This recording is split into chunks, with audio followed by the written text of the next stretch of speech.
क्या सच में कोई ऐसा स्थान है जहां मांगी गई हर इच्छा पूरी हो जाती है? क्या ये केवल आस्था है या इसके पीछे कोई प्राचीन रहस्य छुपा है? और सबसे बड़ा सवाल, क्यों बाबा बैद्यनाथ धाम को कामना लिंग कहा जाता है? झारखंड के देवघर में स्थित ये मंदिर सिर्फ एक धार्मिक स्थल नहीं, बल्कि करोड़ों लोगों की उम्मीदों का केंद्र है। हर साल लाखों श्रद्धालु सैकड़ों किलोमीटर पैदल चलकर बोल बम के जयकारों के साथ यहां पहुंचते हैं। उनकी आंखों में विश्वास होता है, दिल में एक ही प्रार्थना, बाबा हमारी सुनेंगे। लेकिन क्या आपने कभी सोचा है कि आखिर ऐसा क्या हुआ था जिसने स्थान को इतना विशेष बना दिया? क्या यह सिर्फ भगवान शिव की शक्ति है या इसके पीछे कोई ऐसी कहानी छुपी है जो भक्ति, जिद और भाग्य को एक साथ जोड़ती है? ये कहानी शुरू होती है एक ऐसे राजा से जिसे दुनिया राक्षस कहती है, लेकिन जो था भगवान का सबसे बड़ा भक्त। क्या रावण सिर्फ एक खलनायक था या इतिहास का सबसे महान शिव भक्त? वो था रावण, एक ऐसा नाम जिसे सुनते ही युद्ध, शक्ति और अहंकार की छवि सामने आ जाती है। लेकिन क्या रावण सिर्फ एक राक्षस था या फिर उसके अंदर छुपा था एक ऐसा भक्त जिसकी भक्ति ने भगवान को भी प्रकट होने पर मजबूर कर दिया? रावण केवल लंका का राजा नहीं था, वो एक महान विद्वान था, चारों वेदों का ज्ञाता, असाधारण संगीतज्ञ और सबसे बढ़कर वो था भगवान शिव का परम भक्त। कहा जाता है रावण जब वीणा बजाता था तो उसकी धुनों में ऐसी शक्ति होती थी कि प्रकृति भी शांत हो जाती थी। लेकिन उसकी भक्ति में एक कमी थी, वो थी अहंकार। रावण भगवान शिव को सिर्फ पूजना नहीं चाहता था, वो उन्हें अपने साथ अपने राज्य लंका ले जाना चाहता था, ताकि पूरी दुनिया देख सके कि भगवान भी उसके अधीन है। और इसी इच्छा ने उसे एक ऐसे रास्ते पर ला खड़ा किया जहां भक्ति और अहंकार एक दूसरे से टकराने वाले थे। उसने ठान लिया कि वो भगवान शिव को प्रसन्न करेगा, चाहे इसके लिए उसे अपनी जान ही क्यों न देनी पड़े। और फिर शुरू हुई एक ऐसी तपस्या जिसे सुनकर आज भी रोंगटे खड़े हो जाते हैं। लेकिन क्या रावण की यह तपस्या सच में इतनी भयानक थी कि भगवान शिव को स्वयं प्रकट होना पड़ा? क्या था वो खौफनाक कदम जिसने पूरी सृष्टि को हिला दिया? रावण ने संकल्प ले लिया था कि वो भगवान शिव को प्रसन्न करके ही रहेगा, चाहे इसके लिए उसे अपनी सीमाओं से भी आगे क्यों न जाना पड़े। दिन बीतते गए, साल गुजरते गए, वो कठोर तपस्या करता रहा, लेकिन कोई संकेत नहीं, कोई उत्तर नहीं। और तभी रावण ने एक ऐसा निर्णय लिया जिसने पूरी सृष्टि को हिला दिया। उसने अपनी तलवार उठाई और बिना एक पल सोचे अपना पहला सिर काटकर भगवान शिव को अर्पित कर दिया। एक सिर, फिर दूसरा, फिर तीसरा। हर बार उसका खून धरती पर गिरता और वातावरण और भी भयावह होता जाता। लेकिन शिव अब भी शांत थे। रावण रुका नहीं। 4, 5, 6, धीरे धीरे 9 सिर कट चुके थे। उसका शरीर कमजोर हो चुका था, लेकिन उसकी भक्ति और भी प्रबल हो गई थी। अब बस एक सिर बचा था, 10वां सिर। रावण ने कांपते हाथों से तलवार उठाई। उसकी आंखों में दर्द था, लेकिन उससे भी ज्यादा एक अटूट विश्वास। जैसे ही वो अंतिम वार करने वाला था, अचानक पूरे ब्रह्मांड में कंपन हुआ। हवा थम गई, आकाश चमक उठा, एक दिव्य प्रकाश चारों ओर फैल गया। क्या यह संकेत था कि भगवान शिव उसकी भक्ति से प्रसन्न हो चुके हैं? क्या भगवान शिव सच में प्रकट हुए और उन्होंने रावण को क्या वरदान दिया जिसने इस कहानी की दिशा बदल दी? जैसे ही रावण अपना अंतिम सिर काटने वाला था, अचानक एक तेज प्रकाश चारों ओर फैल गया। समय जैसे थम गया, हवा स्थिर हो गई और उसी प्रकाश के बीच प्रकट हुए भगवान शिव। उन्होंने तुरंत रावण का हाथ पकड़ लिया। बस रावण, अब और नहीं। उनकी आवाज में करुणा भी थी और शक्ति भी। शिव ने अपनी दिव्य शक्ति से रावण के सभी कटे हुए सिर वापस जोड़ दिए। क्षण भर में रावण फिर से पूर्ण हो गया। यही कारण है कि शिव को यहाँ वैद्य यानी जीवन देने वाला कहा जाता है। शिव बोले, रावण, तुम्हारी भक्ति ने मुझे प्रसन्न कर दिया है, मांगो क्या चाहते हो।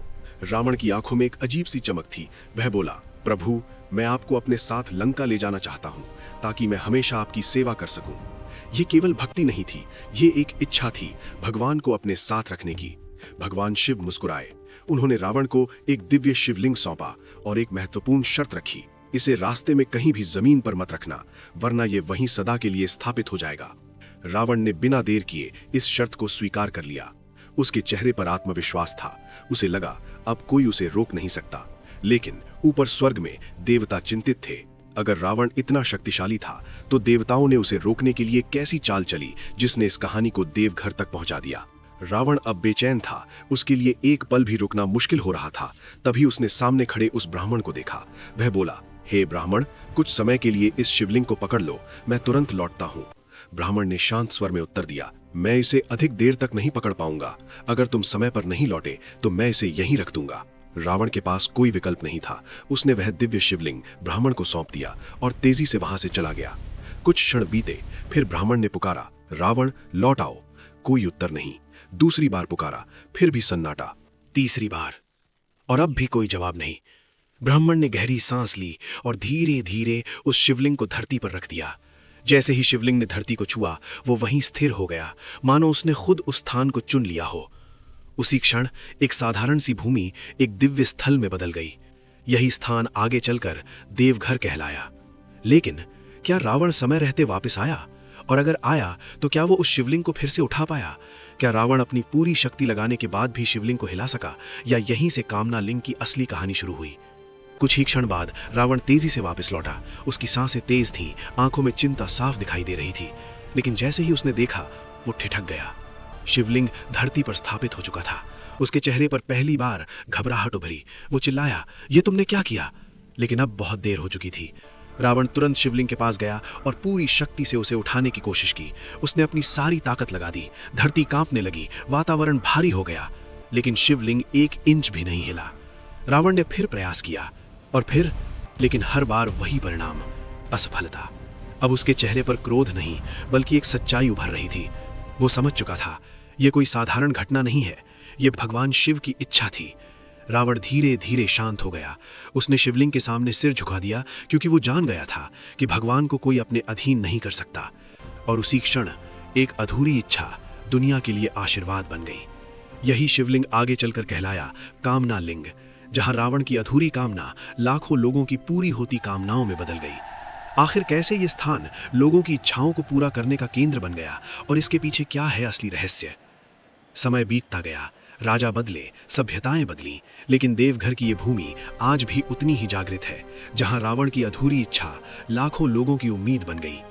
अब सवाल उठता है, क्या ये सिर्फ पौराणिक कहानी है, या इतिहास भी इसकी पुष्टि करता है? देवघर का उल्लेख कई प्राचीन ग्रंथों में मिलता है, जैसे कि शिव पुराण और स्कंद पुराण। इतिहासकार मानते हैं कि ये स्थान हजारों साल पुराना है और यहाँ लगातार पूजा होती आ रही है। मंदिर की वास्तुकला भी प्राचीन भारतीय शैली को दर्शाती है, जो इसे ऐतिहासिक रूप से महत्वपूर्ण बनाती है। हर साल सावन में लाखों कांवड़िए यहाँ आते हैं, जो सुल्तानगंज से गंगा जल लाकर शिवलिंग पर चढ़ाते हैं। ये यात्रा लगभग 100 किलोमीटर लंबी होती है, और सबसे हैरान करने वाली बात, इतनी लंबी यात्रा के बावजूद भक्तों में ऊर्जा और आस्था कभी कम नहीं होती। क्या ये सिर्फ विश्वास है, या फिर यहाँ कोई अदृश्य शक्ति काम कर रही है? बाबा बैद्यनाथ धाम अब सिर्फ एक मंदिर नहीं रहा, ये बन गया है कामना लिंग, यानी इच्छाओं को पूरा करने वाला स्थान। सदियों से लोग यहाँ आते हैं, कोई संतान की कामना लेकर, कोई स्वास्थ्य की प्रार्थना लेकर, कोई अपने जीवन की परेशानियों से मुक्ति पाने के लिए। और जब उनकी इच्छाएं पूरी होती हैं, तो वे कहते हैं, बाबा ने हमारी सुन ली। लेकिन क्या ये सच में चमत्कार है, या फिर आस्था की शक्ति? जब कोई व्यक्ति पूरे विश्वास के साथ प्रार्थना करता है, तो उसका मन, उसकी सोच और उसके कर्म एक दिशा में लग जाते हैं। वो हार नहीं मानता, वो लगातार प्रयास करता है, और धीरे धीरे वो अपनी मंजिल के करीब पहुंच जाता है। शायद यही कारण है कि यह स्थान इतना शक्तिशाली महसूस होता है। विज्ञान कहता है, जब इंसान पूरी श्रद्धा से किसी चीज पर विश्वास करता है, तो उसका दिमाग सकारात्मक ऊर्जा उत्पन्न करता है, जिससे शरीर और जीवन में बदलाव आते हैं। इसे प्लेसिबो इफेक्ट कहा जाता है।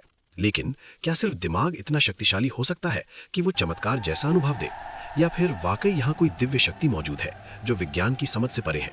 क्योंकि यहाँ सिर्फ भगवान शिव की उपस्थिति नहीं, बल्कि करोड़ों लोगों की आस्था भी जुड़ी हुई है।